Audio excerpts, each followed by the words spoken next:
മക്കളെ, നമ്മള് വ്യഞ്ജനാക്ഷരങ്ങൾ എവിടം വരെ പഠിച്ചു? താ പഠിച്ചു, ഥാ പഠിച്ചു. ഇനി അടുത്ത ലെറ്റർ ദ. ദ എങ്ങനെ എഴുതുന്നതെന്ന് അറിയാവോ? ദ ഇങ്ങനെ. ഈസി അല്ലേ? ദ നോക്കിക്കേ.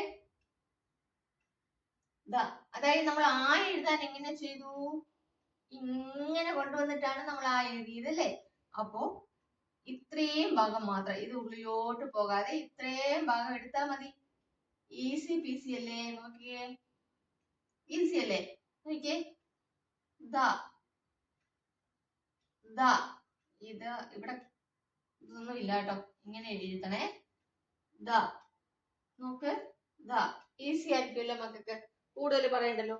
ആയും ഓയും ഒക്കെ നമ്മൾ പഠിച്ചല്ലേ. ആ എഴുതുമ്പോ നമ്മള് ആദ്യമേ ഈ ദ എഴുതിയിട്ടാണ് മുകളോട്ട് പോയിട്ട് ഇങ്ങനെ വരുന്നത് അല്ലേ? അതേപോലെ നമ്മൾ 3 എഴുതാൻ പഠിച്ചു. 3 എഴുതുമ്പോ എങ്ങനെയാണ്? ഇങ്ങനെ എഴുതുന്നത്. പക്ഷെ ഇത് ഇവിടെ നിന്ന് തുടങ്ങും.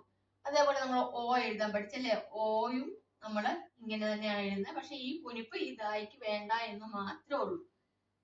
ഈസി ആയതുകൊണ്ട് കൂടുതൽ പറയണ്ടല്ലോ. എല്ലാവരും സെറ്റ് പെൻസിലും എടുത്ത് എഴുതി പഠിക്കണം കേട്ടോ. ദാ ദാ ദാ എന്ന് പറഞ്ഞിട്ട് എഴുതി പഠിക്കണം കേട്ടോ. ഈസി അല്ലേ? അപ്പൊ ഇരുന്ന് എഴുതി പഠിക്കുക. കൂടുതൽ എക്സ്പ്ലെയിൻ ചെയ്തില്ല. പഠിച്ച കാര്യങ്ങൾ കമന്റ് ചെയ്യുക. അടുത്ത ക്ലാസ്സിൽ കാണാം. ബൈ.